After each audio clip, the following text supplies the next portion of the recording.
Okay, మనం ప్రిలిమినరీలా select అయినాక next ఉండేది పార్ట్ 2. అంటే మనం ఒక కానిస్టేబుల్ కు పార్ట్ 2 అనేది మెయిన్ థింగ్ అండి. అంటే అప్లికేషన్ అనేది మెయిన్ థింగ్. అది ఏ విధంగా చేయాలి, అంటే ఏ సర్టిఫికేట్లు ఉండాలి అనేది ఇలా డీటెయిల్గా ఉంటుంది. అంటే పార్ట్ 1 ఏంటంటే చాలా లక్షల మంది, సుమారు ఒక నోటిఫికేషన్ల 6 నుంచి 7 లక్షల మంది అప్లికేషన్స్ ఉంటుంది. ఏంటంటే పార్ట్ 1 అనేది మన బేసిక్ ఇన్ఫర్మేషన్, పార్ట్ 2 అనేది ఫుల్ ఫ్లెడ్జ్డ్ గా మనం ఇన్ఫర్మేషన్ ఇవ్వాలి. పార్ట్ 2లో ఒక్కొక్క దాని గురించి మనం క్లియర్ కట్ తెలుసుకోవాలి.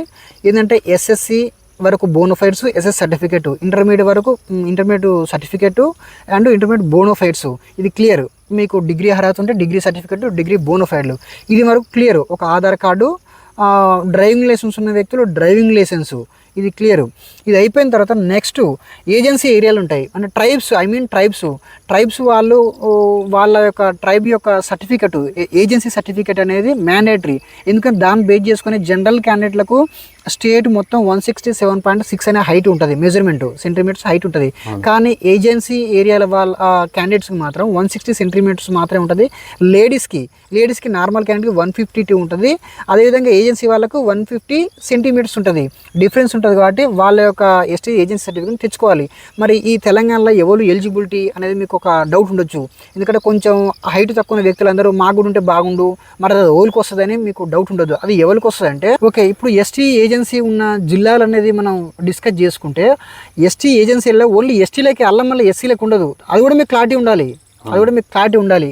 గిరిజనులు, ఎస్టీలు మాత్రమే దానికి eligible.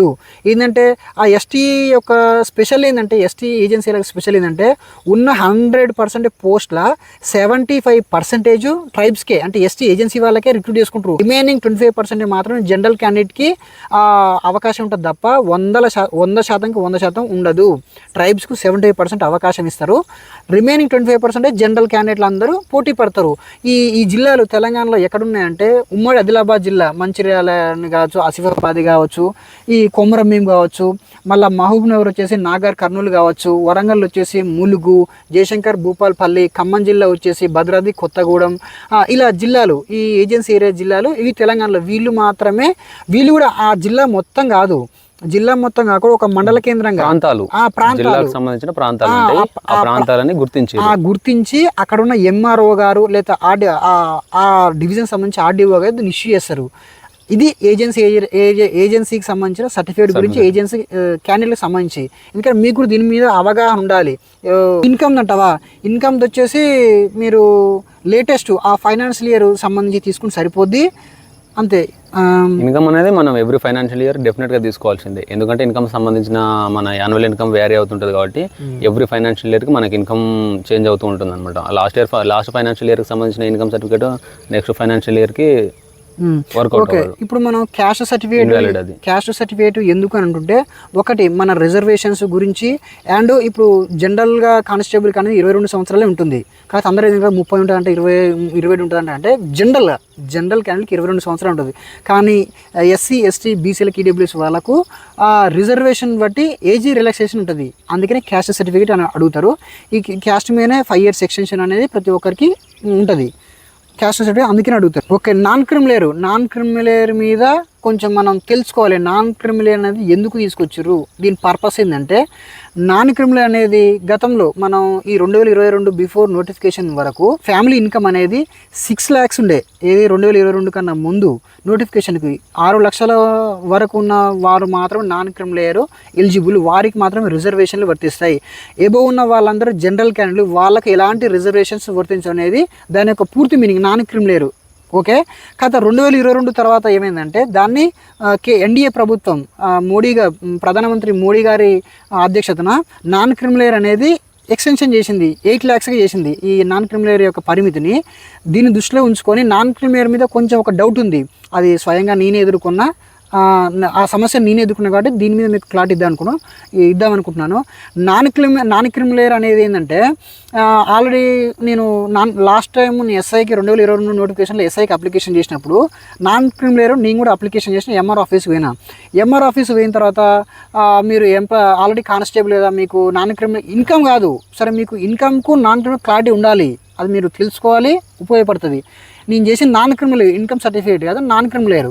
Okay, non criminal layer నేను అప్లికేషన్ చేస్తాను పోయినప్పుడు అక్కడ ఉన్న ఆర్ఐ గారు, ఓకే మీరు ఆల్రెడీ కానిస్టేబుల్ కదా, మీకు నాన్ క్రిమినల్ లేయర్ ఎందుకు వస్తుంది, మీరు ఆల్రెడీ ఎంప్లాయర్ కదా, మీకు ఎలిజిబిలిటీ ఉండదు అన్నారు. ఓకే, నాకున్న ఇన్ఫర్మేషన్ ప్రకారం నాకంటూ కొంత అవగాహన ఉంది కాబట్టి, సార్ ఇప్పుడు 8 lakhs కదా 2020 నోటిఫికేషన్ తర్వాత 8 lakhs పరిమితి ఉంది కాబట్టి, నాకుండే శాలరీ నాకు అప్పుడు ఆల్మోస్ట్ ఒక 25,000 బేసిక్ ఉంది. అంటే ఇన్ హ్యాండ్ నాకు ఒక 35,000 వస్తున్నాయి. 35,000 అంటే నాకు ఆల్మోస్ట్ పర్ ఇయర్ ఒక 5 lakhs బిలోనే, 5 lakhs బిలోనే. మరి నేను 8 లక్షల కన్నా ఆదాయం ఎక్కువ లేదు కదా, నేను అర్హున్నేగా, నాకు ఎందుకు ఇవ్వరని అడిగిన. ఆ టైంలో వానికి క్లారిటీ లేకపోతే ఎంఆర్ఓ గారి దగ్గరికి వెళ్ళి తెలుసుకొని అప్పుడు నాకు ఇష్యూ చేసిర్రు. ఒక 1 hour టైం తీసుకొని ఇష్యూ చేసిర్రు.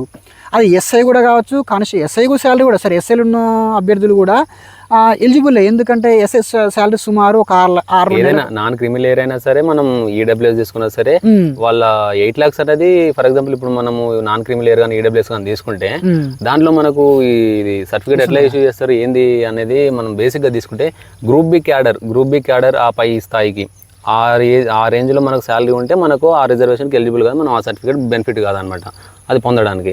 సో ఇప్పుడు ఫర్ ఎగ్జాంపుల్ ఇప్పుడు గ్రూప్ బి క్యాడర్ అంటే అరౌండ్ ఒక 55,000-56,000 నుంచి 60,000 జీతం అట్లా బేసిక్ అలా ఉన్న జాబ్స్కి నెక్స్ట్కి నువ్వు రిజర్వేషన్కి ఎలిజిబుల్ కాదు, నీకు ఆ సర్టిఫికేట్ రాదు. సో అదనమాట నార్మల్గా గ్రూప్ బి క్యాడర్ కంటే కింద ఉన్న బేసిక్ పేకి ఆల్మోస్ట్ అందరికి వచ్చేస్తుంది ఈ సర్టిఫికేట్స్ అనేవి.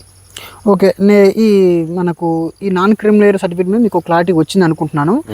ఓకే, మనం మాట్లాడే ప్రతి అంశం మీద మీకు ఏ డౌట్ ఉన్నా కామెంట్ రూపంలో మీరు తెలియజేస్తే నెక్స్ట్ వీడియోలో మేము రెక్టిఫై చేస్తాం. దాని మీద పూర్తి సమాచారంతో మనం ఇన్ఫర్మేషన్ ఇస్తాం. కింద కామెంట్స్లో మీరు రిప్లై ఇచ్చిన తర్వాత మేము రిప్లై ఇవ్వగలుగుతాం దానికి, కామెంట్ చేసిన తర్వాత.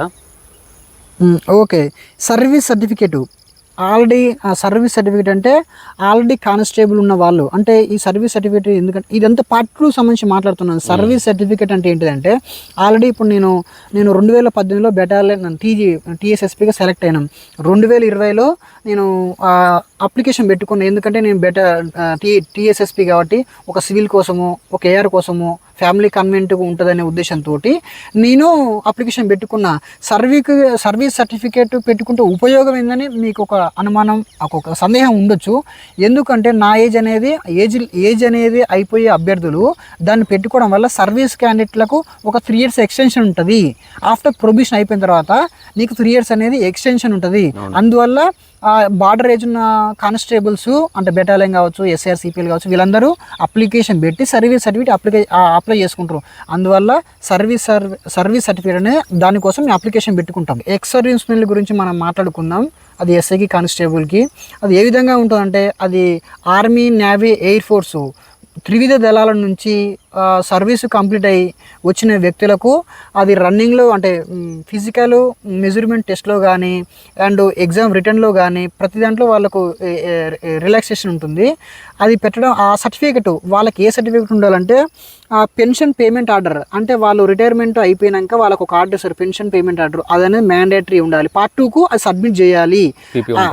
పీపీఓ అంటారు. అది సబ్మిట్ చేస్తేనే 1600 కానీ చెస్ట్ కాడ కానీ వాళ్ళకు మినహాయింపు ఉంటుంది.